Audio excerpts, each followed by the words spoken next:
What's up, y'all? Welcome back to my channel. This is Amber J, and as promised, I have another Kingdom spouse dream to give to you guys. I'm sorry. I have another Kingdom spouse prophetic dream that I want to give to you guys. I just made one. I haven't uploaded it yet, and I stated in that last video, I said I was gonna break them down, and that's what I'm gonna do. And I also said that I was going to tie in the two, and that's what I'm going to do. Okay. So look, let's go straight into that, the second dream, because I already did like a big intro into the first one. Going straight into it. I had this dream in 2017. In 2017, I had begin to get healed from all of the hurt and the trauma of having a bad marriage, having a terrible separation, and having a nightmare of a divorce, right? So by 2017, things begin to get a little bit better for me, right? And that was the year that I was turning 30, and I was just becoming better. Wasn't healed by no means was I healed, but the process began, right? And so I was like, okay, God, I think I'm ready to be with someone again. And during that time, I had a dream. And in that dream, one of my really close friends, she's like, in real life, she's like really flamboyant. She's like Cyndi Lauper. She's very flamboyant. And in this dream, she was like extra flamboyant. She was like Cyndi Lauper meets Betsey Johnson, Grace Jones to the extreme. Like, for real. I'm sorry, y'all. Like, my allergies are like tearing up right now. Like, my eyes itching, my nose, everything. I'm just like, ugh. But anyway, going to it. So in this dream, my really close friend, she's already extravagant in real life, but in this dream, she was just like really over the top with it, like really like on some Alice in Wonderland type stuff, really. And she was married, and she was like so proud of her married life. She just loves her husband, and I was her assistant, So I was always in her shadow, always to her side. But she would go around with her little extra flamboyant self, showing off her ring and always talking about what her and her husband are doing. And I'm just kind of in the back, like, and because I was so close to her, and so, like in her shadow, and she's always talking about her marriage and her wedding ring and her husband, I shied away so much more because I wasn't married. And so in this dream, I had begun to get an insecurity about not being married, especially like approaching 30. I was avoiding people because I didn't want anyone to ask me, why was I not married? Right. And so because I had grown this insecurity, I began to like cover up my ring finger like this. And like with either clothes or, I would just get really creative with it. I would sometimes put like a journal or a notebook behind, my hand, because I didn't want nobody to see or ask, why was I not married? I just wanted to avoid the whole situation altogether. So finally, at the end of the dream, my friend, she's very like, she's over the top flamboyant. So she points down at my finger and she say, hey, your ring is bigger than mine. And I look down and I'm like, my ring was bigger than hers. My ring was like so big. And so that was the end of the dream. Like, I was just like really in awe. That thing was big. It was a big old rock on my hand. And I was happy, and it just popped up out the blue. So look, the meaning of this dream is this. Very simple. Whoever this is for, you have insecurities. You not only have insecurities about age, but you also may have other insecurities as well. Let me tell you something. Put them aside, because when that man is ready to marry you, he's not under spell. He's not crazy. He's been walking with God. God has been shifting his perspective. God has been giving him a godly conscience, not a carnal mind. So the things that you may not like about yourself, that man loves. Don't talk him out of that. Don't talk him out of loving you because this is what you think of yourself. Because the truth is, everybody got some type of insecurity, right? It's not just you. So look, that dream was very, self-explanatory. And I do know that it is went above and beyond just age and having that insecurity, because you may feel like, hey, my biological clock is ticking. I'm still not married. That does not matter. Into the kingdom of heaven. Look, let me tell you something. I got married young, and it was terrible for me. I felt like my 20s were just flushed down the toilet, honestly speaking. It just did so much turmoil on me, so much so I didn't even care about being with nobody. So look, age does not matter. You live your best life, okay? Because even when you're married, it's gonna have its own troubles, right? It's gonna have its own troubles. And if you don't know what makes you happy, how could you teach that person what makes you happy? If you don't know how to love yourself, how could you teach that person how to love you? Yes, this is God ordained, and this is something that God has set up, but it's not like a magic carpet ride. You're still people, right? You're still going to have to work it out. You're going to have to fight the good fight in this. And the reason why, I just want to get to this part. I had a dream in 2017. I had recorded this dream as well previously, like over the past couple of weeks.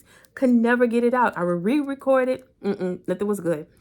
This past Monday, so two things happened this past Monday. And the other thing that happened, I put it in another video. Something else happened. I was at work, and there's this girl I used to go to church with.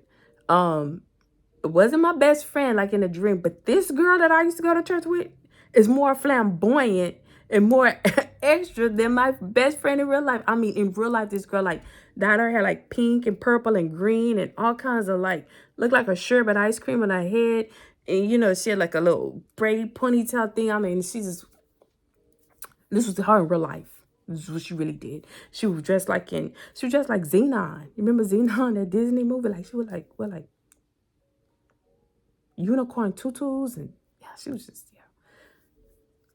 I couldn't do stuff like that, more power to her. But anyway, she comes into my job Monday, and she's just looking at my ring finger. I haven't seen her in years, but she's just looking at my ring finger, and she's very obvious with it. Like, that's kind of rude to me, but she's just kind of looking. I'm like, what are you looking at? And I knew she wasn't looking at my nails, because if you're looking at my nails, you would have said something about my nails, and you would have looked at my other hand as well. But she's specifically looking down at my ring finger, and I'm like, what are you looking at? And she was just like really obvious. And then she would look and not say nothing, and then kind of like look away, and then looking back at it again, and then look away. And I'm like, what is your problem, girl? I'm not married. It's okay. But definitely when that happened, it brought me to this dream that I just delivered. And that's how I knew that this was a now word to deliver this dream. Look, you may be feeling insecure. You may even be feeling like, hey, God, when is my time going to come? You don't know, or you may not even feel ready. You may have some insecurities about yourself. Look, let me tell you something. It's going to happen anyway. Just like in that dream, it just kind of like popped up on me, just kind of like, hey, I went from hiding and feeling insecure about my ring finger to looking down, and then boom, a big old rock is on my hand. And that's exactly what happened on Monday. I was not insecure about it. I just felt kind of awkward. I was just kind of like, what are you looking at, and why? I'm a grown woman. You're grown. Just ask me. Just questions, just ask. But it still made me feel kind of like unsettled and uneasy a little bit, because I'm like, what's it to you? But definitely that was just very symbolic in my dream, because look who God picked. Very flamboyant, extravagant type of person. And also, there was a little bit of uneasiness about me not having a ring on my finger. Just like that happened Monday, I had a dream in 2017. Look, this is a now word. Whoever this is for, you got insecurities. You maybe even feel like, hey, I'm over a certain age. It's not going to happen for me. The devil is a liar. Okay. Look, the blessings of God are yes and amen. If God promised your marriage, it's going to happen. But here's the main reason why I know that this is a noun word. For the past week, God has helped me really read the book of Genesis. Just going back and forth, different stories from Noah to Joseph to Abraham. I mean, just different stories in the Bible, in the book of Genesis. But last night on November 16th, I specifically was reading about Joseph, and the Holy Spirit led me here. right? Now, let me just recap. I just did a video, this one that I'm doing right now, and I just did another one, right? In regards to two instances that happened on Monday. So when these instances happened, it made me think of these dreams, and I'm like, okay, God, you want me to deliver these dreams now. Now is the time to do it. Because at first when I tried to deliver these dreams, it just couldn't come out right. But now is the time to do it. And I'm about to show you why. Let's go to the book of Genesis, chapter 41, verses 32. So right now, this is the story of Joseph. Please go back and read Joseph. Joseph was a dreamer. He was Jacob's son. He could interpret dreams. His brother sold him into slavery in Egypt. He wound up working in a palace, and then Potiphar's wife, which was the Pharaoh's wife, lied and said that he tried to rape her, and now he's thrown into a prison. And this is where he is right now. And we're just gonna fast forward down to chapter 32. Verse 32, where now he's interpreting Pharaoh's dreams again, right? So in verse 32, Joseph said this in regards to Pharaoh's dreams. He said, God gave the dream to Pharaoh in two forms. That's because the matter has been firmly decided by God, and it is because God will do it soon. Let me read this again to you guys, okay? God gave the dream to Pharaoh in two forms. That's because the matter has been firmly decided by God, and it's because God will do it soon. So look, let me tell you guys, although I had those dreams years apart, and although, like, honestly, I forgot about them. Like, I didn't even know Kingdom Spouse was a thing. Like, I was just like, and especially in 2013, I just wanted to go live in an igloo. Like, honestly, I just wanted to be by myself, And so definitely, marriage was not on the radar because I wasn't even out of my toxic, tumultuous marriage that I was just coming out of. So it was not definitely on the radar for me. And then in 2017, I was just, coming out of the storm, approaching healing. Marriage, I don't think at that time was on the radar for me. I mean, at the time, excuse me, I don't want to say I don't think. It was not on the radar for me. And I just wanted to just kind of be with somebody. I wasn't trying to be married again, just getting into my healing phase. But all in one day, God made those dreams manifest for me. All in one day, God made those two dreams manifest for me. And just like Joseph said in the book of Genesis, he said those dreams came in two forms because it has been decided to God firmly. God had decided that, yes, this person is your spouse. Yes, you're about to get married. Yes, start preparing right now. As a matter of fact, I was ministering to someone the other day, and it just came to me like a rhema word saying the food is cooked. This is the level of readiness that you are in right now. The food is already cooked. Start setting that table. If you believe that God is delivering your spouse to you and that this is your kingdom season, I hope you're looking at wedding dresses. I hope you're looking at venues if that's what you want to do. I hope that you're getting this stuff together because you're no longer in the waiting period. Let me tell you something, the beauty about God. When he said, this is the level of readiness that you're in, the food is already ready, just go set the table. It's kind of like any other dinner. You don't have to see the food to know that it's ready. You can smell it. You can smell it. And automatically, you just start getting yourself together, to eat this big meal or whatever the case may be. But look, that for whoever this is for who all the individuals that this is for, that is the level of readiness that you are on right now. You don't need to be asking, well, where am I, God? No. Are you preparing? Are you preparing? Because you do not want to let this beautiful thing catch you off guard and ill prepared. Okay. So look, you're not waiting no more. You are not.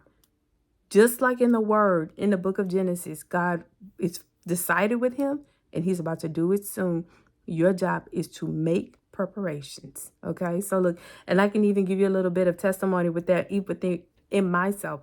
I told the Lord, what God already know, right? And I told the Lord, I said, Lord, I've been waiting this long. I want to get married in this type of venue. And I said him, I said, God, I want to get married this type of venue. I said, God, but you know, I want to have this amount of money in the bank. I want to be able to save this money. You know, this is what I want financially. One day, God made it happen. One day, miraculously. Excuse me. And I'm not talking about like financial gain. I'm talking about financial surplus. I came into a financial surplus. Cup running over. Over. Okay. So look, that's how I know it's about to happen. Okay. So maybe the next time you see me, you may see the whole situation a little bit different. I don't know. We're going to see. But anyway, I love you guys. Good night. Be blessed. Bye-bye.